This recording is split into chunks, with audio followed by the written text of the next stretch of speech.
So I've been a gamer since the early 90s, ever since my dad got me a Sega Genesis for my 5th birthday. Since then, I've played a ton of video games, some amazing, many decent, and some absolutely terrible. Of those amazing games, some are generally considered amongst the best games ever made. Of course, these games include games like Ocarina of Time, Symphony of the Night, Red Dead Redemption 2, or Mario Kart 8, just to name a few. However, there's another category of games that seems to transcend being just an excellent gaming experience and become something even greater than that. I like to classify these types of games as not just being good, but special. A special game doesn't even necessarily have to be a conventionally good game, like some of the examples I provided earlier. In fact, a special game can be defined as something actually pretty subjective, and for some can even be games that are generally despised by others. And for some people, a special game might be a game that they grew up playing with maybe their older sibling, or maybe their best friend, or maybe it was even a game they got for Christmas one year, and it meant an enormous amount to them. I mean, there are literally thousands of reasons a game can be considered special to someone. However, there are a few games in particular that seem to be special to quite a few people, and for me and many other people. One of these special games is 1996's Nights into Dreams, produced by Sonic Team and Sega for the Sega Saturn. Personally, I never owned a Sega Saturn during the 90s, however, two of my best friends growing up at the time, Tony and Evan, both had their own Saturn consoles. At Evan's house in particular, I spent countless sleepovers and after-school hangout sessions playing a plethora of Saturn games with him, some of which have become among the most nostalgic games for me of all time. And sometime during 1996, Evan received Nights into Dreams as a gift, and at the time, I'd never heard of it, despite subbing to several prominent gaming magazines. I don't know how that one worked out, considering this game was literally plastered all over various video game magazines in the mid to late 90s, but hey, for whatever reason, I was completely oblivious to it by the time that Evan got his copy. On top of that, this honestly surprised me given how much of a Sonic and Sega fanboy I was in the earlier part of that decade. Regardless, the first time that we loaded Nights into his Sega Saturn, it resonated with me in a way that no other game had, and honestly, I would never be the same afterwards.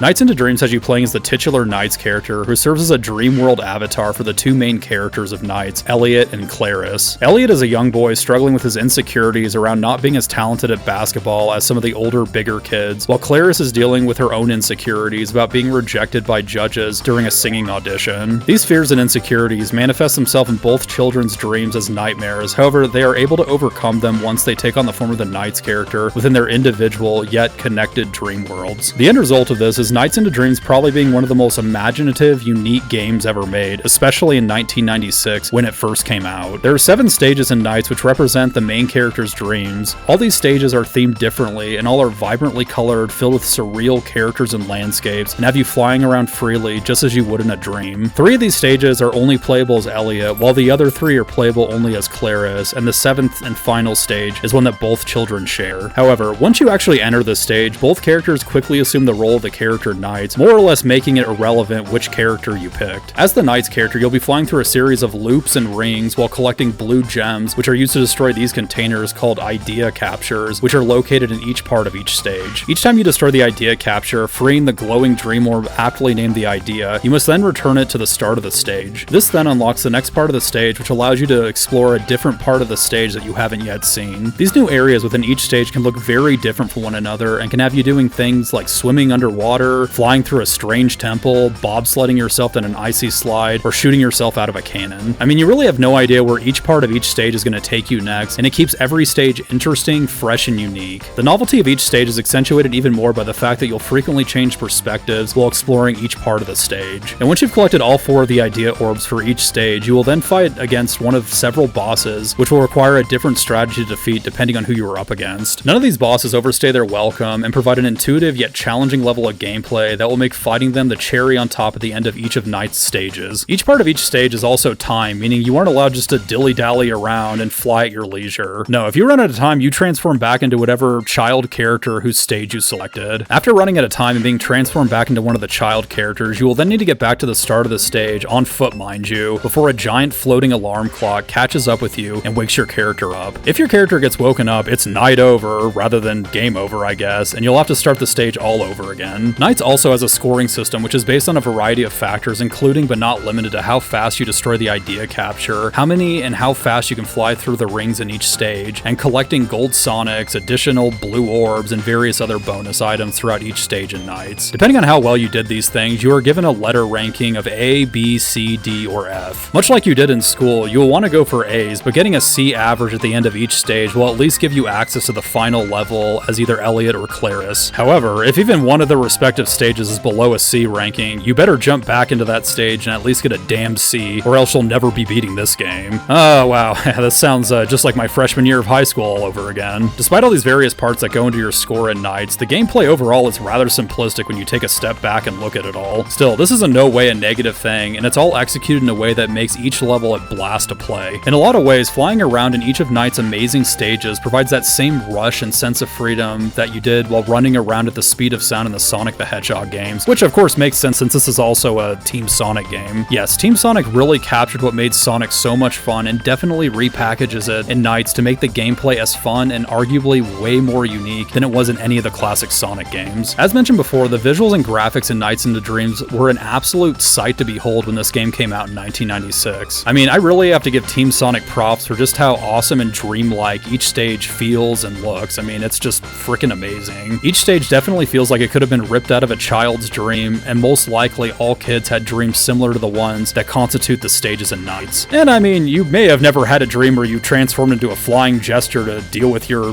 real life problems, but I'm sure we all had dreams of flying, facing our fears, encountering strange, intangible creatures, or finding ourselves in odd, surreal places that exist nowhere in reality. And what makes this even better, at least in my opinion, is that Nights' full 3D 32-bit polygon graphics definitely add to that surreal, dreamlike quality that the game is going for. I mean, back in the day, you were probably blown away by these graphics as I was, but today, I mean, I don't know, it's just there's something almost dreamlike about it when you're playing this game in 2023. And then, of course, there are Nights bosses, which are maybe the most unique part of the game. I mean, one boss is literally a giant fat opera singer that looks like a beach ball, and you have to throw her through walls to defeat her. Another is a giant fish that you have to launch yourself off of other smaller fish to impale the larger fish. I mean, the game is essentially a never-ending treasure trove of visual awesomeness that never lets up and will keep you entertained all the way to the end credits. The final aspect of Nights' more tangible qualities I want to touch base on is the audio and soundtrack, which I can pretty much sum up in one word: magical. Yes, the music in Nights into Dreams is literally one of the best video game OSTs I've ever heard, even to this day. I mean, there is not a single bad track throughout the entire game, and like everything else, it lends itself perfectly to the dreamlike atmosphere of the entire game. It also has that very special 1990s Sega sound to it, which, if you played enough Sega games from this time period, you probably know what I'm talking about here. There isn't much in the way of voice acting in this game, but sound effects are all spot on and once again complement everything else that this game is trying to convey. Before I jump into my final thoughts on Nights into Dreams, of course, I need to discuss Christmas Nights into Dreams, which was released that same year as the original game, right around the holidays in 1996. Released as a free demo disc, Christmas Nights is more or less a reskin version of the base game, but with a Christmassy coat of paint on top of it. That's right, everything in Vanilla Nights gets replaced with Christmas trees, Christmas lights, Christmas bells, Christmas presents, and Christmas everything. Underneath this veneer that looks like Santa barfed all over it, the gameplay is more or less the same, but is way shorter as it only uses a modified version of Spring Valley as the game's lone stage. Unfortunately, all that amazing music that I just talked about from the original game is gone and is replaced by classic Christmas music, as well as a different song that plays at the end of the game. What's cool though is beyond this as being a short demo, Christmas Nights acts as somewhat of a sequel to the original game, where you catch up with both Elliot and Claris as they must assume the role of knights once more to obtain a missing Christmas tree star. While this all might sound fairly unimaginative, especially when compared to the original game, it's actually done in a way that really captures that special Christmas feeling, and at least for me, it's a game that I try and play around the holidays every year to get me into the Christmas spirit. And what's even crazier is this is actually a better sequel to the original Nights than the actual official sequel to Nights, Nights Journey into Dreams on the Nintendo Wii, but that's a review for another time. Luckily, Christmas Nights is still relatively easy to acquire and play, as it's included with most modern ports of Nights, as well as the original Saturn game being fairly easy to come by if you really want to go for that one.